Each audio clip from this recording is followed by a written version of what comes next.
ስራችንን ወዳችሁ ስለምትከታተሉ እናመሰግናለን። ሰብስክራይብ በማድረግ ጀምሩ። እንወዳችኋለን።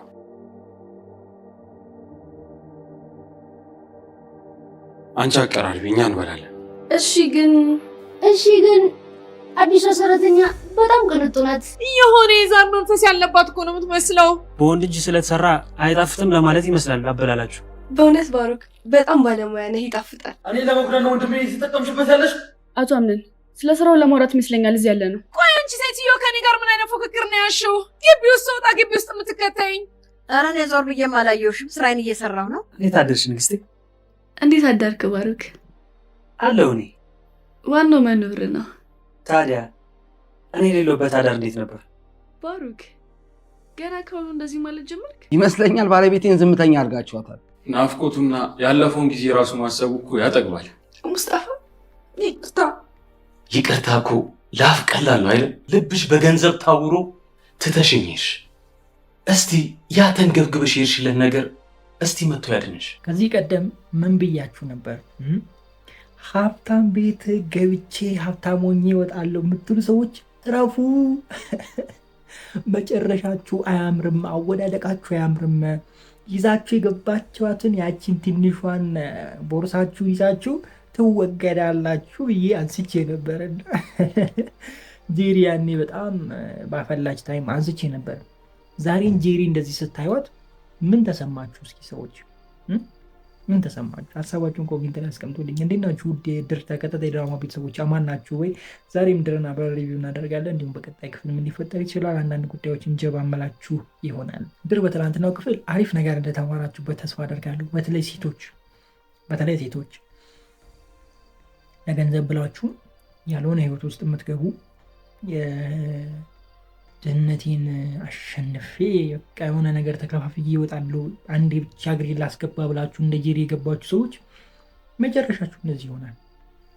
ጄሪን ይዋት የሚወዳትን የሚያፈቅራትን ገፍታ አልፈለገም ብላ አበሳይታ ምናምን በቃ አይደለ ዝቅ አድርጋ ሙስጠፋ እንትን ብላ ነው ትታ አቶ አምነን ጋር ሄደችው። አምነን ጋር ሄደች። ለጊዜውም ቢሆን ተደላድላ የበላይ ሆና ኖረች። ከሆነ ጊዜ በኋላ ግን መጨረሻውን አያችሁ አይደለ? በቃ ወዴትም መሄድ አልቻለችም። የሚያግዛት አጣ፣ የምትበላውን እስክታጣ ድረስ ተጎሳቅላ ያያችኋት። የእናንተም ህይወት መጨረሻው እንደዚህ ነው የሚሆነው። አዎ ለሆነ ጊዜ ለሆነ አመታት ምናምን ሸውዳችሁም የሆነ ብላችሁ እንትን ልትኖሩ ትችላላችሁ። ግን አይሆንም። ቆይ ዝም ብላችሁ ስታስቡት ጋይዝ ወንዱ ፋራ ነው እንዴ? ስንት ለፍቶ ያመጣውን ባይለፋም አምታቶ ሙጥምጢምም ሰርቶ ያንጣው ችግር የለውም። ያመጣውን ሀብት ዝም ብሎ ያካፍልሻል ስታስቢው። ሲጀመር ባዶ እጁን ነው አንቺ የምትገቢ። በቃ ምንም እንደሌላችሁ አድርጎ አንቺን ሲያገባ ብር ያወጣል፣ ብዙ ነገር ትልቅ ሰርግ ይደግሳል፣ ጥሎሽ ሊሰጥ ይችላል ማለት ነው። ግን አካውንቱ ጋር ምንም አይኖር፣ የእሱ የግል አካውንት ጋር ምንም አይኖር። በድርጅቱ ነው ወይ በቤተሰቡ ነው ብቻ ኤኒዌይስ በምንም አይነት መንገድ እዩት፣ ከእናንተና ከሱ ጋር የሚያገናኘው ነገር አይኖርም። ስታስቢ በምን ያምንሻል እንዴ? እንዴት ያምንሻል? አስበሽዋል እንዴ? መጀመሪያውን እንዴት ሊያምንሽ ይችላል? ይህን የማያስብ ይመስላችኋል? እንዴ ዝም ብሎ አንድ ሰው አንስቶ ሲያስገባሽ ወደ ቤቱ ይህን የማያስብ ይመስልሻል?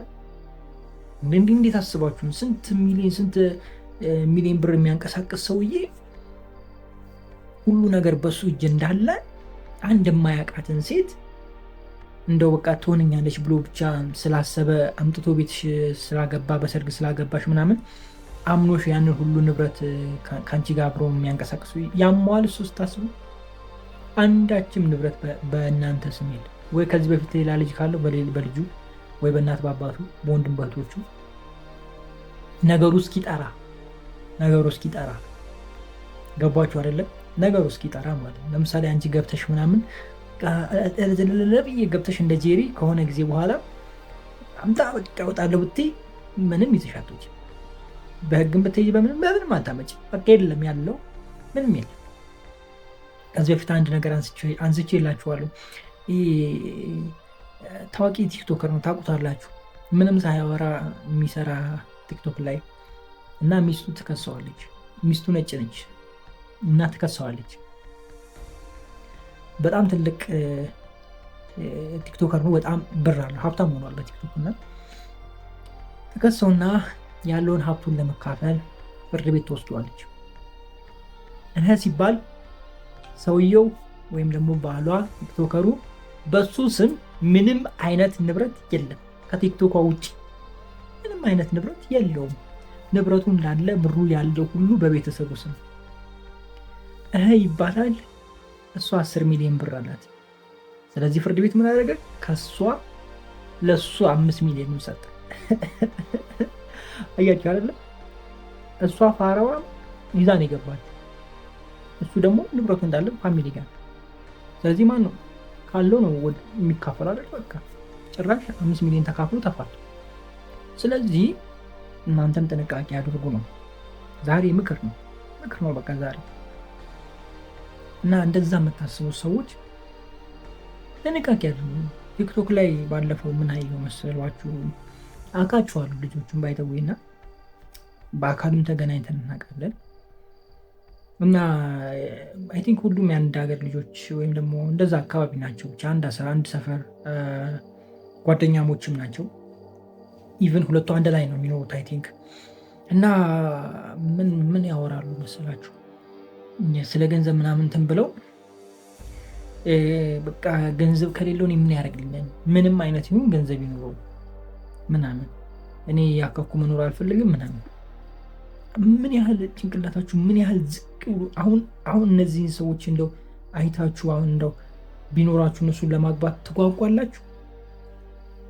እነሱን ለእናንተ ልተው እና እንደዚህ አይነት ጊዜ ላይ ነው ያለን። ሰው በተለይ ሪሌሽንሺፕ ላይ ለትዳር ሰው ስታስቡ ማንነቱን አስቡ። እዚህ ጋር ስታዩት ሌላ ማንነት፣ እዛ ጋር ስታዩት ሌላ ማንነት ነው የሚኖረው ሰው እና በቻላችሁ አቅም ለፈጣሪያችሁ ጸልዩ። ፈጣሪ ሁሉን ነገር ይነግራል ብዬ አስባለሁ። ምክንያቱም እኔ ብዙ ነገር ሲነግረኝ ስላየሁ ልጄ ይሄ አይሆንም ብሎ በትክክል ሲናገረኝ አይቻል። ይሄ እንደዚህ ይሆናል ብሎ ያ የሆነው ነገር ሲፈጸም አይቻል። አሁን በቅርቡ የለፋኸውን ይህንን ነገር ታጠዋለህ የሚል ነገር አይቻለሁ። አይ ቲንክ አንድ ቀን ሙሉ ሌሊት ከጠዋት ጀምሬ እስኪነጋ 24 ሰዓት አልፌያለሁ። አይ ቲንክ ነግቶም እስከ 6 ሰዓት ነበርኩበት ስራው ላይ እና ያን ያልቁጭ ያልኩበት። ከዛ በፊት ደግሞ 3 ቀን 4 ቀን ነበረ። ያን ሁሉ ቁጭ ብዬ ያመጣሁት ገንዘብ ሲሄድ አይቼ ነበር። እንዳየሁትም ደግሞ ሄደ። አመናችሁኝም አላመናችሁኝም እና በቃ ያሳያችኋል። ሲሆንም ያሳያችኋል፣ ሲጠፋ ትክክል ያልሆነ ነገርም ያሳያችኋል። አሁን እኔ ያንን ነገር ተረዳው አይደለ? በቃ እንዳገኘሁት ብሬክ ባረግ ወይም እረፍት ባደርግ በቃ ከዛ ውስጥ ወጥቼ የሆነ ሌላ ነገር እንትን ባረግ ወይም ደግሞ ብሩን የሆነ ነገር ላይ ባስቀምጥ ተጠቀምኩበት ማለት ነው። ማይንዴ የተነገረኝን ነገር ተገበርኩት ማለት ነው። ግን የተነገረኝን ነገር እንደተነገረኝ ሁሉ አይቼዋለሁ። ሲሆንም አይቻለሁ ይሆናል፣ ገና ወደፊት የሚሆኑም አይቻለሁ ይሆናል። ስለዚህ ይሄ ምንድነው? ፈጣሪ ይነግራችኋል። በቃ ለእናንተ ቅርብ ነው። ጠይቁት። ወዳችኋለሁ። መልካም ጊዜ። ቤሌን ማንን ለማሳሳት ነው እንደዛ አበባ ጽጌረዳ አበባ ሆነሽ ዱብ እና እዳ ይሆንሽብን? እኔ አሁን እኮ ሀሳቤን ልቀይር ነበር፣ ግን አልቀይርም። በአቋሜ ጸንቼ ነው ያለው። ምንም ሁኚ ምንም አድርጊ አልሰማም፣ አልፈልግሽ። ቢኮዝ አምነን ነካክቶሻል። በቃ ምንድን ነው የሚባለው ጋይስ? ለክፎሻል ያልኩት ባለፈው። ውሻ ለከፈ ድመት ለከፈችው ነው ይባላል። አምነን አንቺ ለክፎሻል። ያው ሌላ ቋንቋ ማውራት አንችልም። ለዛ እኮ ነው ለክፎሻል ማለት ምን ማለት ነው ጋይስ? ለምሳሌ ውሻ የሆነ ነገር ለከፈ ሲባል ወተት ቁጭ አድርጋችሁ ውሻው ሲጠጣው ለከፈው ይባላል። እናንተ ሳትሰጡት ውሻው እንትን ካለ ማለት ነው። እና እንደዛ ነው በቃ ማለት አምነን አሁን ቢግሊንግ ጋር ብዙ ነገር እንትን ብለዋል። ስለዚህ አሁን አይምሮ ይቀበላል። አሁን መጥቼ እኔ እሷ ፍቅረኛ ልሁን ብል በስመ አብ ይቅር ይበላችሁ። ዞሮ ቤሊን በትናንትናው ክፍል ተለውጣ ነው የመጣችሁ። ቆይ እንመለስበታለን። እንዴት ናችሁ ውድ የድር ተከታታይ ድራማ ቤተሰቦች አማን ናችሁ ወይ? ዛሬ ምድርን አብረን ሪቪው እናደርጋለን። በቀጣይ ክፍል ምን ሊፈጠር ይችላል? አንዳንድ ጉዳዮችን ጀባ ናቸዋሉ፣ ግን ለአጭር ደቂቃ ነው፣ ረጅም ደቂቃ አልቆይም። በትናንትናው ክፍል ያበደ ነገር ነበረ ማየት የቻልነው። ቤሊን በጣም ተቀይራ በቃ መታ፣ እኔም ተቀብዬዋለሁ፣ ፍቅሩን ተቀብላለች፣ ሌላ ሌቭል ውስጥ ገብታለች። ያምንን ወንድም ባሮክ ይመች በቃ አንተ ተዋጥቶልሃል፣ ሁሉ ነገር ነው የተዋጣልህ ብሩ፣ ሁሉ ነገር ነው ተሳክቶልሃል ስል ወንድም ማለት ተሳክቶልሃል ስል እንዴ በቃ ይችልበታል። ነገሮችን እንዴት እንደሚጠቀም አያቸው። የሚመጣውን ነገር ለመልካም ነገር አድርጎ የሚጠቀመው ለሱ ያው መልካም ነገር ነው ብዬ ነው። ቤሊንም አመረረች፣ ግን እውነታው ከልብ አለመሆኑ ነው። አይታችሁት ከሆነ ባሮክም አዝናነው ቤሊን ሲል ነበር። ይህም በማድረጌ ባሮክ ፈልጎ አይደለም ማለት ነው። አልወደዳትም ማለት ይቻላል። በአሁኑ ታይም ቤሊንም በእልህ ነው እንጂ ወደው አይደለም። ግን ከሆነ ጊዜ በኋላ ባሮክ የሚቀየርበት ምክንያት ትሆናለች ብዬ ነው ማስበው። እንደዚህ መቀራረብ ሲበዛ የዋህነቷን ሲያይ ምናምን በቃ ይገባለታል ፎንቃ። ከዛ በኋላ ባሮክ ያሰበውን በቤተሰቡ ላይ ያሰበውን ይሄ ክፉውን ነገር ይተዋል የሚል ሀሳብ ነው ያለኝ። ከዚህ በፊትም አንስቼዋለሁ። ወደዛ ይሄዳል ድራማው የሚል ሀሳብ አንስቼ ነበር። እንደዚህ አይነት ነገርን በቀጣዩ ክፍሎች የምናይ ይሆናል። በትናንትናው ክፍል አሪፍ ነበረ፣ ተመችቶን አይ ቲንክ ያየ ነው። ሌላኛው ቤት ውስጥ የነበረው ነገር ነው። ቤት ውስጥ ምን አዲስ ነገር ተፈጠረ ምናምን ካላችሁ፣ ያው አምነን ሲያለቅስ አይታችኋል። ሲያለቅስ አይታችሁ ታውቃላችሁ? እስካሁን አዲስ ነገር ነው እሱ። በእርግጥ የትላንትናው ክፍል አብዛኛው ነገር ያልነበረው ቤሊንና አምነን ላይ ነው። እውነት ለመናገር ከቤሊን ከአምነን ከዚህ ወደዚህ እያልን ነበረ የቆየ ነው። ሌላ አዲስ ነገር ላይ አልነበርንም። ውጭ ላይ የነበረው ነገር አልነበርም። ስለዚህ ከዚህ በኋላ አሁን በቀጣይ ላይ በደንብ በሰፊው አምነን ተወጥሮ ምናምን የምናይ ይመስለኛል። የሆነ ከባድ አይነት ክፍሎች ላይክ የሚያሳዝኑ አይነት ክፍሎች ሊኖሩ ይችላሉ። እንደነዚህ አይነት ነገሮች የሚጠበቁ ናቸው። እንደዛ እናያለን። ለማንኛውም ወዳጅ መስሎ ሊጎዳችሁ የመጣችሁን ሰው በፍጹም አታውቁት። ባሮክን ወንድም ነው ወንድም ብሎ ነው የመጣው። እንደዚህ ወዳጅ ሆኖ የመጣውን ጠላታችሁን ማወቅ ትንሽ ከባድ ነው። ከሱ ራሳችሁን መጠበቅም ከባድ ነው። በጣም ይጎዳችኋል። ከወዳጃችሁ በጣም ተጠንቀቁ። በተለይ የምትሰሩ ሰዎች፣ ተፍተፍ የምትሉ ሰዎች ከወዳጆቻችሁ በጣም ጥንቃቄ ያድርጉ። ሀበሻ ምን አይነት ባህሪ ያለው መሰላችሁ? ይቀናል። አሁን ፈረንጅ የእናንተን የሆነ ነገር ማበላሸት ሳይሆን ሰርቶ ለፍቶ ከእናንተ የተሻለ ሀሳብ አምጥቶ ከእናንተ የተሻለ ሰው መሆን ነው። አንተን እንደውም ያበረታታል። ጥሩ የሄድክ ከሆነ በጣም ምርጥ ነው፣ አሪፍ ነህ፣ በርታ፣ ከዚህ በላይ መስራት ትችላለህ ይልሃል። እሱ መስራት ከፈለገ ያንተን ነገር ምንም አያደርግም። ያንተን ምንም ለማበላሸት አይሞክርም። ላይክ ቀጥተኛውን መንገድ ነው የሚሄደው። ያምናል። መጀመሪያ እኔ የተለየ ነገር ሰርቼ ከዚህ ሰው በላይ ሆኜ ራሴን ማሳየት ይችላሉ የሚል እምነት ውስጡ ያሳድራል። ከዛ በኋላ የሆነ ነገር ይፈልጋል፣ ይሰራል፣ ያሳያል። ሀበሻ ግን አንተ ሰርተህ ከተለወጥክ ሰርቶ ከአንተ በላይ መሆን ስለማይችል እንደዛ ነው የሚያስቡ።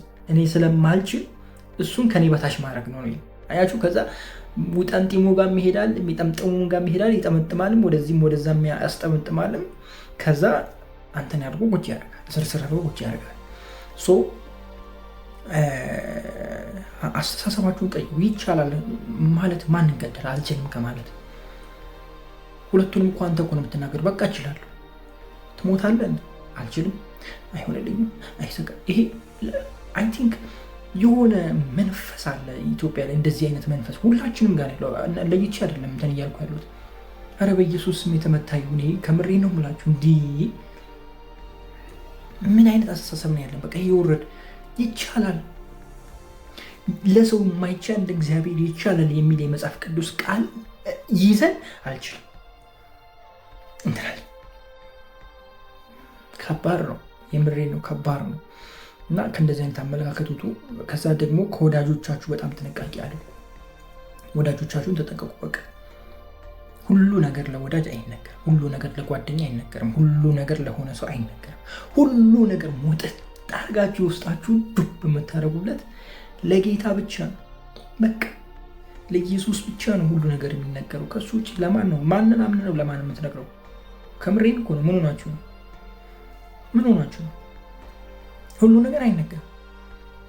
ኢቨን ትልቅ የሚባለው የንስሐ አባታችሁ ወይም ደግሞ የክርስትና አባት የሚባል አባት አለ አይደለም? ቄስ ሊሆን ይችላል። ኤኒቲንግ አይ ዶንት ኖ። የክርስትና አባት የሚባል አለ። ወይም ደግሞ ንስሐ ስትገቡ ለንስሐ አባት፣ የቤተክርስቲያን ከሆነ ደግሞ የቤተክርስቲያን አባቶች ያጠፋችሁትን ጥፋት ምናምን ትነግራላችሁ። ለእነሱ ነው ብዙ ነገር የሚነገር አለ። ከባድ ነገር እንኳን የምትነግሩት ለነሱ ነው አይደለ?